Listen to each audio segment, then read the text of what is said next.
contractor's journey to self-mastery requires discipline, integrity, and respect.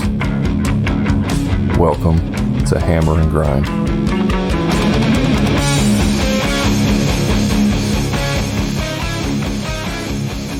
What's up, everybody? I'm your host, Brad Hebner, and I'm here with my co-host, Eric Triplett, and welcome to Hammer and Grind, the podcast built for contractors. Real contractors, true stories, real solutions. Hey, we're going to have an ask for you at the end of the show. We want you to leave us a review, tell us how we're doing. I'm sure by now you're getting tired of hearing Eric talk so much. Let us know about that too, so we can maybe put a gag order on him. I don't know. Listen, we want to ask you to share this with other contractors so that they can get value out of it and help them in their business. Also, we want to let you know about our free Facebook group. If you haven't heard us say it 100 times already, we got a free Facebook group called the Contractor Profit Group. There's lots of great conversations happening in there, lots of great tips, and something you might want to check out. And if you want to take your business to the next level, put more profit and get more freedom in your business, check out our paid coaching group called the Profit Club. We have weekly training calls, weekly coaching calls with industry experts, all kinds of things happening in there to up your game in your business. So check that out, hammerandgrind.com/the Profit Club. So let's get to the show now. We're going to be talking about 3 things that cost you the sale. These aren't the only 3 things. They're just 3 things we're just going to focus on today.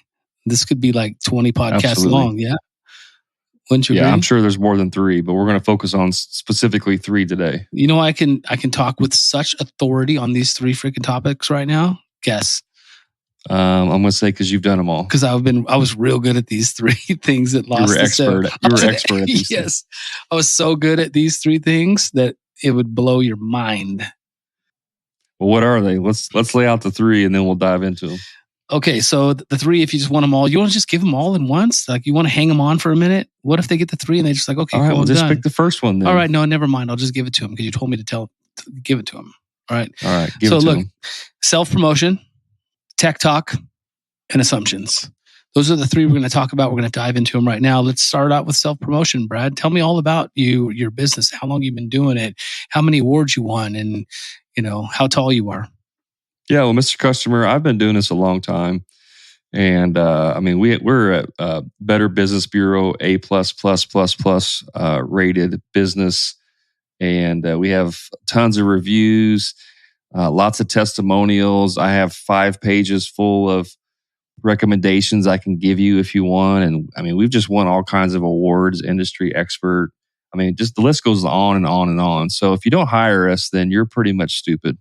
Yep, you almost used my total word track from my sales for 10 years. That is my sales technique. What's wrong with that? Your sales technique sucks.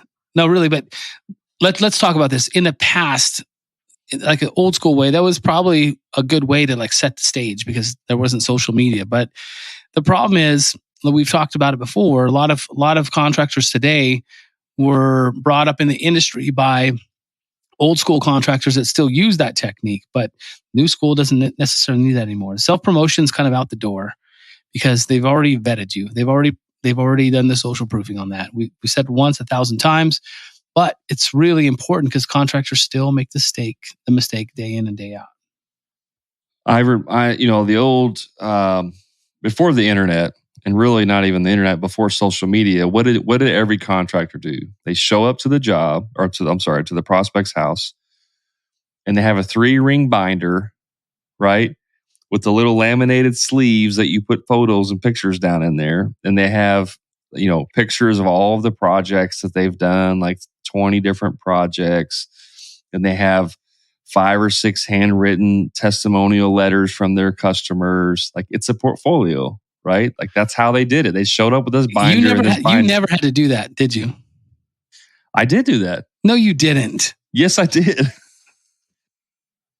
That's how I used to do it. Go on the portfolio, walk in, do, and then you have to promote. Like, you have to self-promote. But we don't have to do that anymore.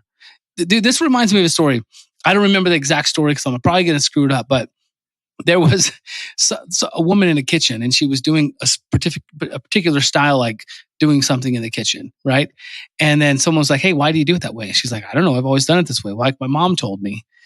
And then she's like, "I got to find this out." So she went to her mom, and she's like, "Hey, Mom, why did we always do it like this in the kitchen?" And she's like, "Well, that's just the way we always do it. That's how my mom told me." And so they're like, "We got to catch Grandma and find out why this happened," right? So they go in and ask Grandma, like, "Why do you do this?"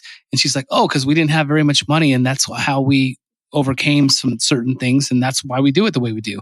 And so, like, we don't need to do it that way anymore. Exactly. But, if it ain't broke, don't fix it, bro. I'm not comparing myself to like Grandma and Grandpa. I'm not that old. I mean, I'm getting pretty old, but literally that's the philosophy of the way some of the contractors do it. And they have to like wake up, smell the roses and go like, wow, I got an Instagram page. I have, a lot of reviews that people check on anyways. And I have all these things in line and people can check me out. So I don't really have to do that unless people say, "Hey, well, can you tell me about how long you've been in business and some accolades that you might have that help me understand who you are?" Then you can kind of lean into it a little bit, right? But it just doesn't have to be done anymore. Yeah, but Eric, I'm just not getting on that face page thing. I mean, that thing's stupid. I'm not getting on there. I'm not doing all that Twitter and all that stuff. Like, that's just, nobody's on there. I'm not going to mess with that stuff. Well, listen, I'm not going to say you can't be in business and get it done, right? But you're just not scaling. I mean, I don't imagine anyone who has that mentality even knows what a freaking podcast is. So they're not listening. So, but that is the old school philosophy and mentality. But I want to talk about this for a second. I know some contractors, those guys that are like, they're one-uppers. Like they're one-uppers. You know what I'm talking about, right? Yeah, I do that. I'm a one-upper. Yeah. Well, I one-up you all the time. Well, I mean, you 12-inch up me all the time. You're 12 inches taller than I am. Exactly. Yeah. So, but that's the one-upper mentality. Is like, if someone's like, "Oh yeah, I went skiing in Big Bear this year," and they're like, "Well, I went skiing in Colorado and Utah and California this year." Like, okay, you know what I'm talking about, right? Have you ever? I know exactly what you're talking about. Have you ever seen yes. a contractor do that to their client? It's freaking hilarious. It's so funny. I think it's sad, actually. I think it's hilarious. I mean, because it's so stupefying. But there are one-uppers that are contractors that one-up their clients, and that's probably why they lose a lot of sales. I bet you their closing rate would go up if they'd stop one-upping their customers in a call. I mean, it's legitimate. People screw this up all the time. It'd go up if they just shut their mouth. Right, and they'd listen. That's the problem. One-uppers usually do all the talking. Yeah. They like interrupt you to like, "Oh yeah, well, I did this." Yeah. If I said, "Eric, what kind of cabinet are you wanting in the bathroom? Like, are you wanting painted or stained?" Well, I've been thinking about both. I thought about stain, but I think painting is going to be better for. No, you definitely want to go with stain. I've been doing this a long time, and staining is the one you want to go with for sure. But my wife kind of likes the paint, so I was just thinking. It's like it gets dirty. I mean, it's hard to clean. I mean, stain is just elegant, and that's just going to go well with everything in there. So definitely want to go with the stain cabinet. Well, but my last house had stain, and like it just seemed dark in there. I'm kind of worried about it being too dark. Well, you can do a lighter stain. That's not a problem. But stain is elegant. It's timeless. I mean, you definitely want to do stain. I'd stay away from paint.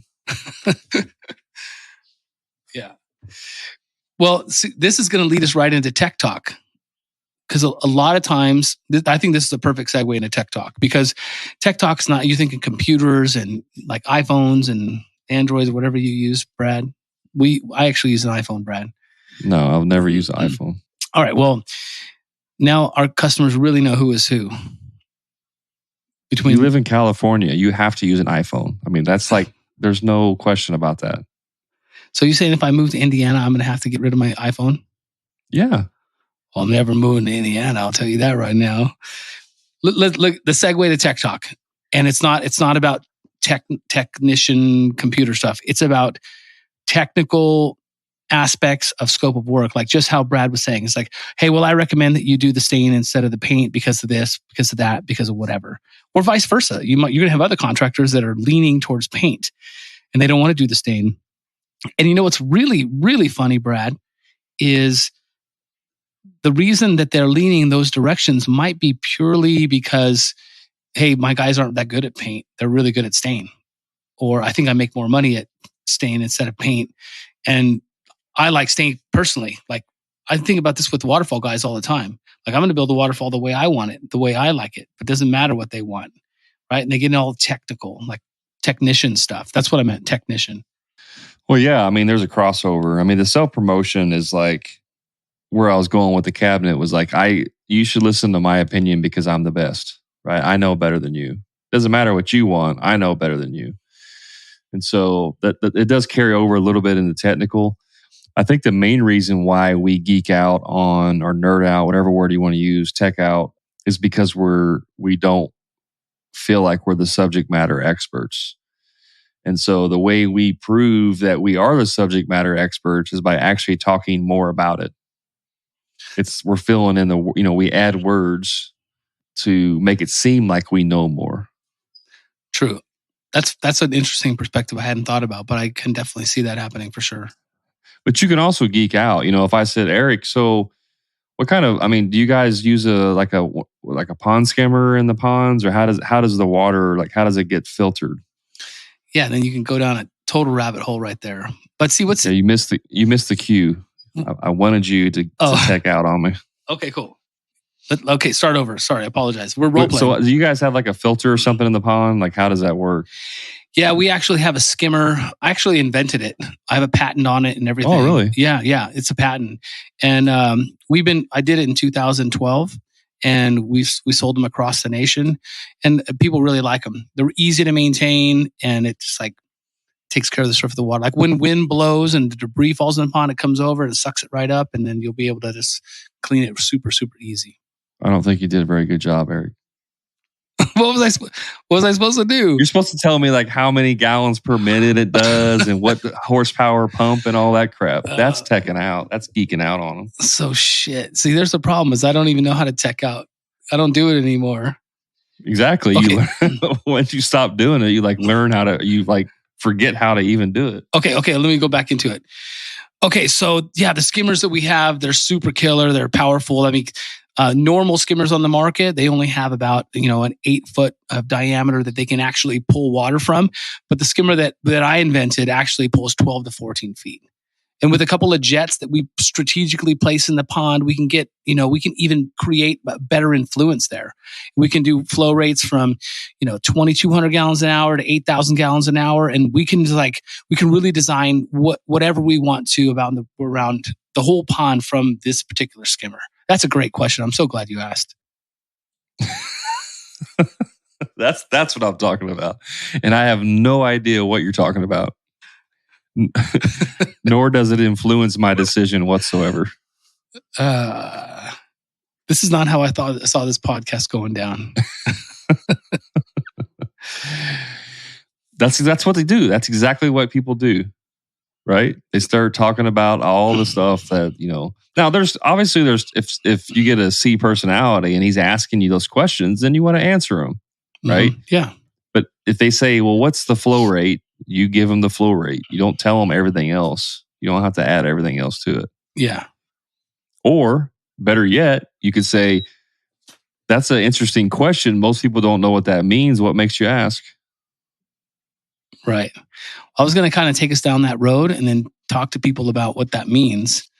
Because, hey, well, what kind of windows are you using when you redo this kitchen and you put the windows in there? Like, what kind of windows do you use? Oh, we use top of the line, vinyl, low E, argon, gas filled, triple pane. But what brand is it? Is there a certain brand you use? Are we role playing or are we asking me a serious question? No, we're role playing. Okay. Yeah. Oh, we use Anderson.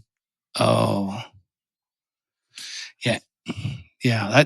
Anderson's not really, I'm kind of against that brand actually, because they're, yeah.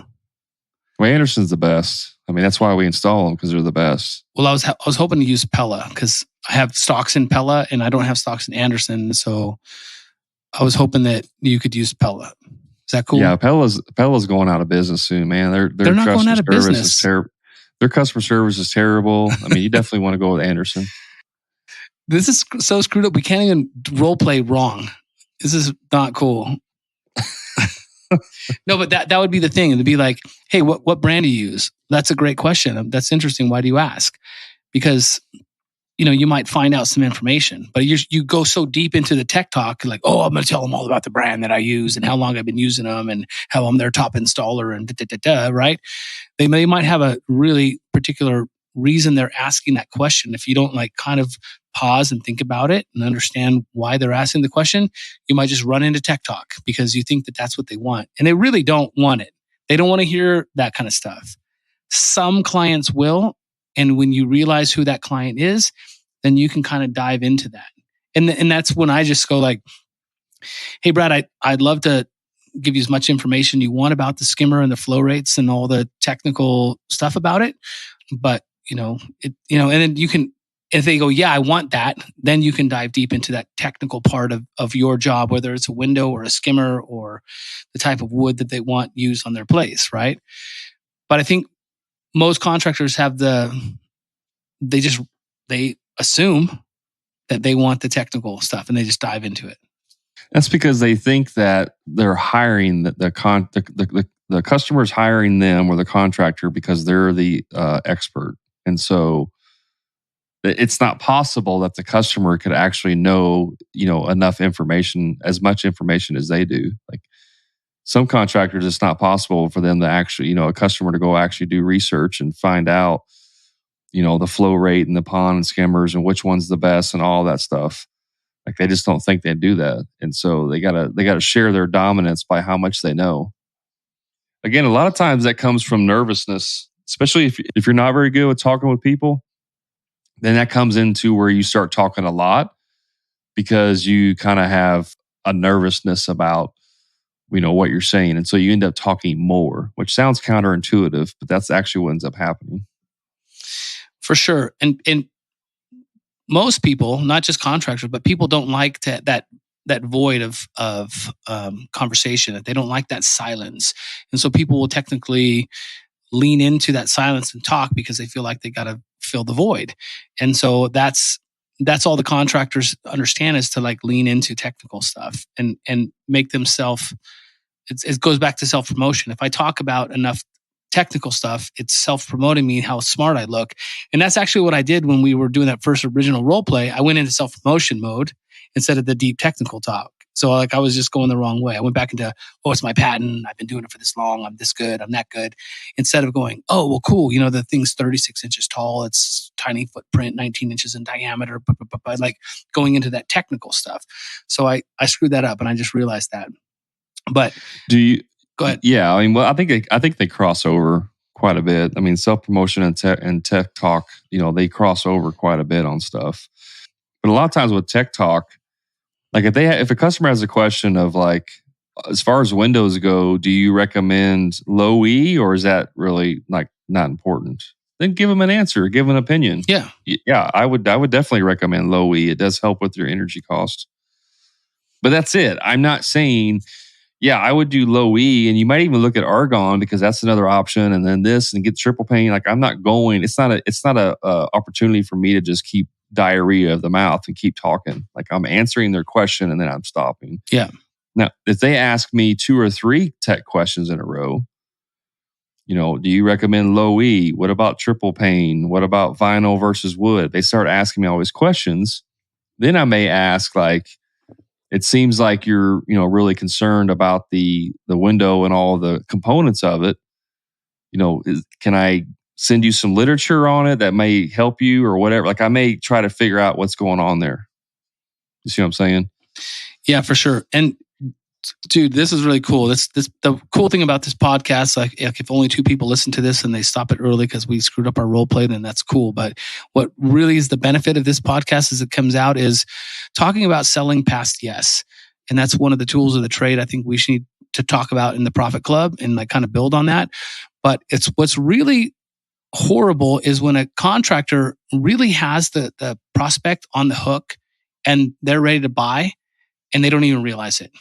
And they're still tech talking And that's selling past yes. It's like, hey, I just want to buy, but you're too busy. Just keep telling me about how cool you are and how technical you are and how smart you are and how long you've been doing it and what size screws you use.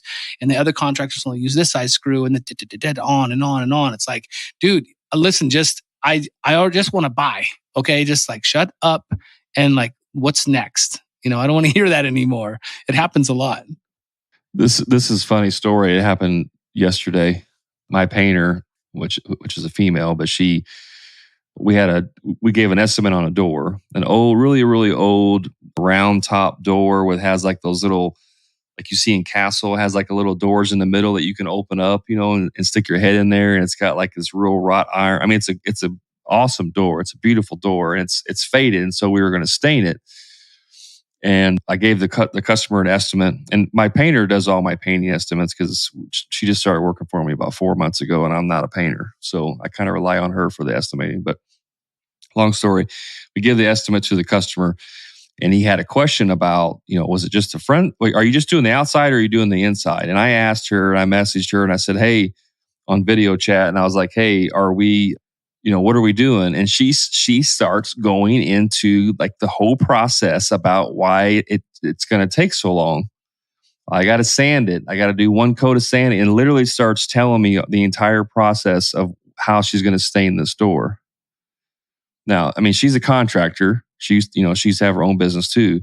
And so she's explaining this whole thing to me. Meanwhile, I'm like, I don't care. Like, I don't give a crap the process that you're using. All I needed to know was the answer to my question, which is, are you doing the front, or are you doing the outside and the inside, or just the outside? And so that, because she's a contractor, she went into, this is the whole process and why it takes so long. I mean, that's part of assumptions, right? I mean, that's the last one we were talking about. And I kind of was leading into assumptions a couple minutes ago when I was talking about what contractors are doing wrong. They're assuming things. But that's exactly it. She just assumed that you needed a bunch of information when it should have just been like, hey, we're doing both sides. Or, we're only doing the outside. Did you have a different idea? Was there other information you needed? Exactly. That's it. Yeah. It's done. Oh, I think he wants more information. How long is it going to take? And she probably went all technical. What size sandpaper? She did go technical. Wait, what kind of sandpaper are we using? We use 3 different sizes because we got to go rough to get the old finish off, and then we start to grade it down so it's super smooth like a baby's bottom and blah, blah, blah, blah. Dude, the worst thing about it was the video app that we were using, like, it was timing out. And so it was like, well, the first thing we got to do is sand it, and then it would time out for like 3 minutes. And so it took me like 15 minutes of trying to listen to her message, which was really only like a 45-second message. But it had to wait 15 minutes for her to like stop talking so I could reply to her and say, I don't care about all that. Just get it done. So that goes back to the selling past yes. As well. I think you were like segueing into talking more about that. The story is like, hey, okay, it's going to be, $900 to paint the door. Great. That's cool. You're going to refinish it and everything. Are we doing the inside and the out, or just the outside? I just want to know. And then all of a sudden she's wasting 15 minutes of my life going over. I'm just like, oh, I don't want to listen to this girl. I don't want to listen to this lady. I just need to know inside or out. D personality comes out hard, and I just want to know. Well, it's not even D personality. It's I'm the business owner. And I need decisions, right? I need not decisions. I need answers. I need information so I can make decisions. And I don't need to know all of the information. I just need to know critical information. Well, yeah, in your case with her it is, but like as the prospect, the homeowner, it's like, if they're like, okay, cool, I'm good with the 900. That's cool. Are we doing the inside and out or just the outside? I just want a yes or no. And they could dive deep into technical. And this leads to the third thing, which is making assumptions, right? Which you said, she probably made an assumption that I wanted to know all the information. And so that's the third thing that contractors are terrible at, is making assumptions. Assumptions is long. The old famous saying, if you assume, you make an ass out of you and me. Everyone knows that, right? Or is it just because I'm old? I think you make an ass out of everyone else. I make an ass out of myself all the time. Oh, okay. Yeah. No, that's right. That's the saying. Okay, ass. But I mean, literally, that's the whole thing. I mean, I always remember that. They circle the ass and they underline the you and they circle the me. Right? It's amazing. Hopefully, one person will learn that for the first time ever on our show. I doubt it, but people assume a lot of things. And so this is going to tie into understanding the why. I mean, this podcast was really when Brad and I were kind of talking about, it's like contractors really screw up the why. And I think they screw up the why because they talk about themselves too much and they get into the technical talk too much. And they make a lot of assumptions. And then like you've wasted a bunch of time, whether it's over the phone or in person, and you don't understand or have any inclination as to why the customer really truly needs the project done, and which is super critical and important to know. And so we're just making too many assumptions. I used to all the time. And so we really have to have some self-awareness to overcome, all three of these, but especially assumptions. All right, let's do a little. We've done this once before. I'm going to do some rapid fire stuff. And we can go back and forth on this. So I'm going to say something, which is something that a typical customer would say. And then I want you to tell me, like, give me an assumption of what you think based on what I said. I hope I don't fuck this up. All right, ready? Yeah. Do you do free estimates? Yes. You just... You're supposed to tell me what your assumption. I don't know if I can do this. I've programmed myself to not make assumptions. You didn't even prep me for this. I screwed this all up, Brad. Great. All right. Do you do free estimates? What's the assumption that you have when you hear that as a contractor? The assumption is the person's cheap and they're getting a bunch of estimates. All right. Cool. Okay. You go. How long have you been in business? Yeah, I'm assuming they think that I'm not capable of doing the job. Okay. I understand where we're going now. I think this is helpful. This is good. Yeah. I think I can get better at this. We're getting ready to list our house. Wait, I screwed this up again. Oh, what's your assumption if I say, hey, Eric, we're getting ready to list our house? Okay, I know where this is going. This person's going to be cheap. They want it as cheap as possible.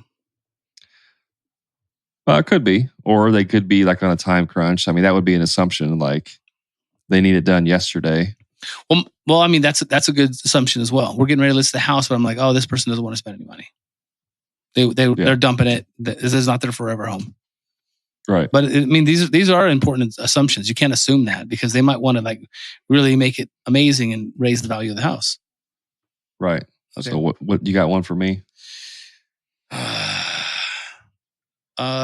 How long does a project like this typically take?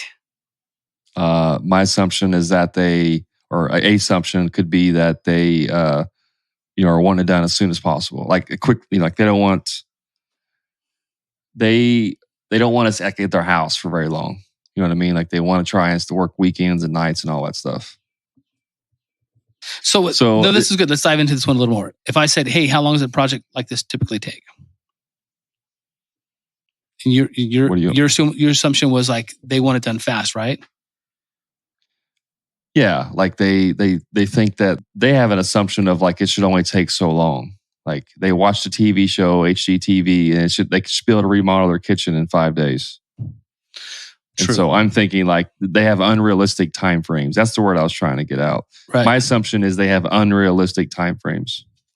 Well, I might be thinking it's longer, and I'm like, hey, I don't want this to interrupt the holidays. So I want that too. So am I going to get it done before the holiday or after the holiday? So again, I guess that's kind of related to time of year, right? Yeah. Maybe it's not a question, but maybe it like comes in through a lead or an email, or whatever, and it's like they say, something effective. I'm an elderly person and I need help with my pond. Mm-hmm. What assumptions might you have with that? My assumption would be like, hey, I can probably set them up for maintenance. That's kind of jumping to conclusions, right? Like, hey, like this, I should probably tell them my maintenance package. When they just want to know, they want to teach their son how to do it. Like, I want to make sure my son can know how to do it. Can you teach him? Or grandson or something. Right. My assumption a lot of times, these aren't things that I actually assume, but in the past I have assumed these things. Like you said, we don't assume anything anymore. But sometimes contractors, and I'm saying from my own experience, when I'm talking to an elderly person, or if I know it's an elderly person, I may think that they're going to be cheap. They're on fixed income. Sure.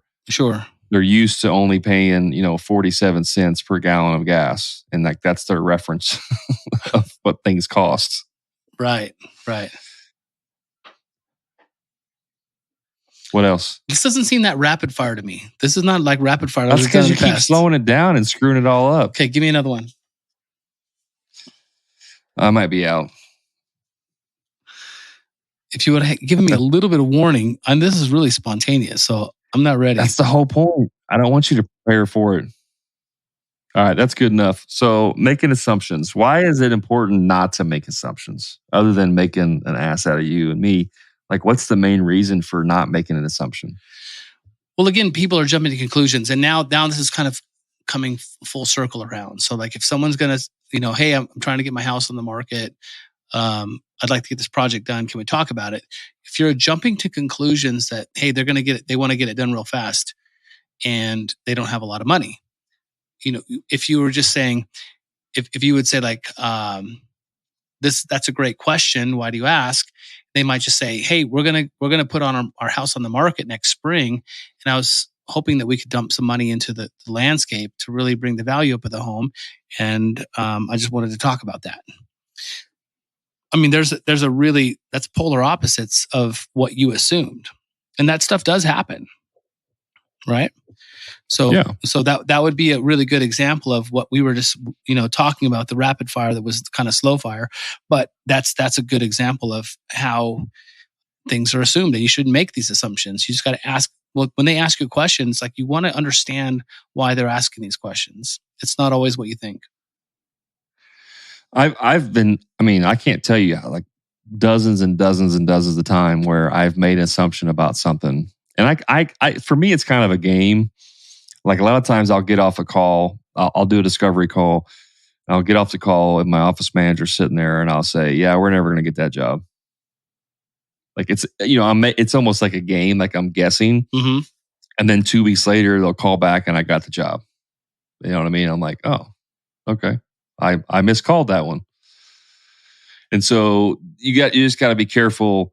Like a couple other things that just popped in my mind, Eric, is like sometimes certain zip codes, right? Like you get an online lead and it's in a certain zip code. You're like, yeah, these people are not going to be able to afford me. Right. Or, oh, this is in a really, really good zip code. I'm going to be able to make a ton of money on this job.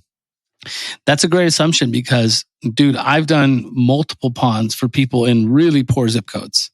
But it's interesting that like you just make the assumption immediately. You get the address and you're like, oh, this is the wrong side of the tracks or whatever, right?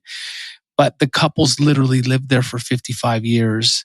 The house is paid for. They're both retired. They both have great, retirement plans. But it's not like they're like, hey, this is the only house we know. We raised our kids here. We love this place. And so they're going to stay no matter what. They're going to rough it out. And they have the money to do it. But so I've made that assumption in the past for sure. And now I have multiple ponds on the wrong side of the tracks at one house. And they paid me, a premium to do it. So, and then on the flip side of that, you get to like, oh my gosh, this house. One of the people in the Profit Club hit me up about that the other day. They're like, hey, I made an assumption. There was this really crazy house. I threw out this high anchor, $90,000, and they almost choked. And they're like, whoa, well, we were thinking 30 grand. And he was like, like trying to like figure out what to do now, right? Because he made an assumption. He's like, and luckily through some of his training, he was able to like navigate through and like figure out how he screwed up. And he's still learning, right? But it was really cool that he had that self-awareness, right? So he's going to have a better understanding of his assumption now, and he'll do his training and use different brackets to kind of help figure out what their number is instead of just blurting out a high anchor. Yeah, absolutely. I mean, I've been on that too, where you really can't assume price. I mean, it doesn't matter if it's that they're too cheap or that they have lots of money. You really can't assume any price whatsoever with anybody based on any factor. I mean, one that I always get a lot is, oh, I own an investment property. I'm like, oh, great, here we go again. Yeah. I'm like, you're not looking for a professional. You're actually looking for the meth head down the street guy with the pickup truck. That's who you want. Yeah, you and I have talked about that. I want to share because we still we're contractors, we're entrepreneurs, we use our gut on a lot of things. So I want to make sure that we're really clear on this. I think understanding your gut and coming back and going, I don't think I'm going to get that job. And then like preserving that on a shelf, and then you don't get the job and you go like, well, I was right on that. Let me take that data and like log it, how it went, whatever happened, where they're from, and have that data. And so it makes your gut instinct better and better. And so I want to make sure that people don't view that as an assumption, right? That's just being self-aware. Self-awareness is important. I did a live sales call with a client from 6 hours from my headquarters that showed up at the ranch. We went through a whole discovery call sitting out on a picnic table. It was really quite fun. I gave them a range. I had no idea what they wanted to spend. Pond's 20 years old. They bought it 20 years ago. And so I was like, okay, they have no idea what the new numbers are going to cost. They probably played dirt cheap back then. So I'm not making assumptions, but I'm just being aware of things, right? So anyways, what I ended up doing is I gave them a range between 35,000 and 50,000 is where we're probably going to land. And like they had stone cold poker face. Like sometimes you can give a number and then they go, especially in person, they might go, okay, all right. Like you get that sense like, okay, they're okay with the number. They're not stressed out about it at all. And they were just stone cold, like in the middle. And I was like, are they scared? Are they excited? Do they want to hire me? I hope this is not too long, but they spent the night locally and I took them to see a couple ponds the next day. And they were like all oohing and on. I still didn't know where they wanted to land. And then, so I was like, hey, is it cool if we talk about the next step? And they said, yes. And I said, it's a site visit. They said, okay. And I said, it would probably be important to know kind of where you want to land before I come up there. You don't have to, mention that, but it kind of gives me a sense of where you want to land. Because if it's a low number, and I went into this whole thing, I'm not going to go too deep on that. But they're like, we're not afraid of the high number. And I'm like, okay, cool. Then I think we should set up a meeting and go out there. It was a lot more detailed than that. But when I was there, they were so stone cold. I didn't know where to go. And I was assuming like, well, I'm still on deck. I just don't know which direction it's going to go. And I just kind of wrote it out. And they went with a high number. So it's super cool. But if I would have really made an assumption, it could have gone south on me. Yeah. No, but see, I guess I was trying to give you self-awareness because when I put that data on the shelf, I was self-aware. It's like, okay, I don't know where this is going to land. I didn't come in at it like, oh, I'm never going to get this job. Or I wasn't like, oh, they want to spend the 50. No problem. I was like, I'm not sure where this is going to land. And I didn't make an assumption one way or the other. I just was able to communicate with them well enough to go like, hey, look, I want to provide the best possible service to you as possible when I drive 6 hours. Right. So that's, I didn't assume anything. Fair enough. So we've identified three things that will cost you the sale. But what we didn't do, Eric, and I want to do it real quick, is we didn't explain what they should do. You know what I'm saying? Like we talked about what you shouldn't do, but we didn't really explain what you should do. And so basically on Tech Talk, it's pretty simple. Just don't do it.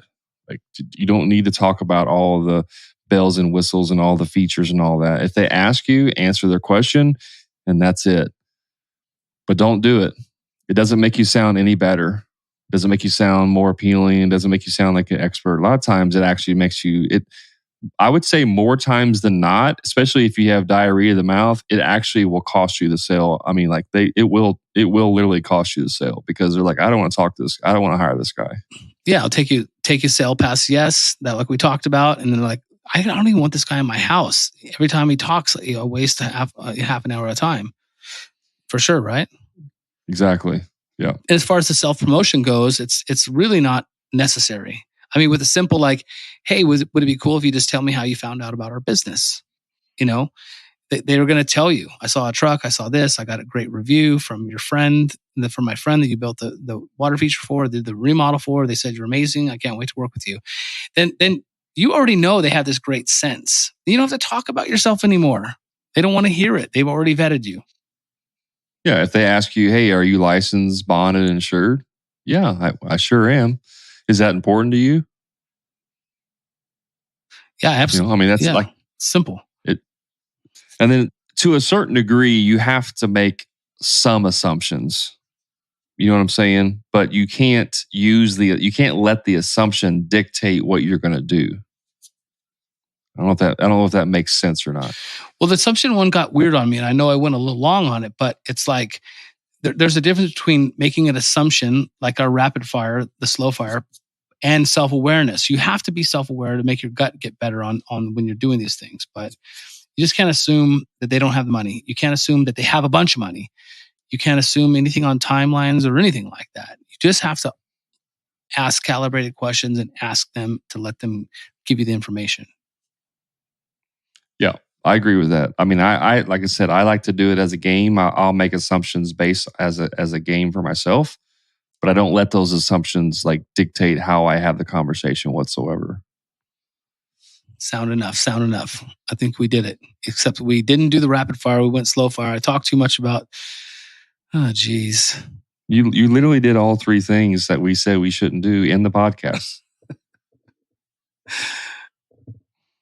All right, let's end it there, Eric. Take us out of here. Hey, thank you so much for checking us out today. The podcast is important to us. I hope you are enjoying it as much as we're enjoying recording it. You can make the world a better place by sharing this podcast with some contractor friends of yours. Just help them get on track. Help them make some right decisions and become better contractors so we can create better experiences for all of our prospects and clients. Thank you so much. We'll catch you on the next episode.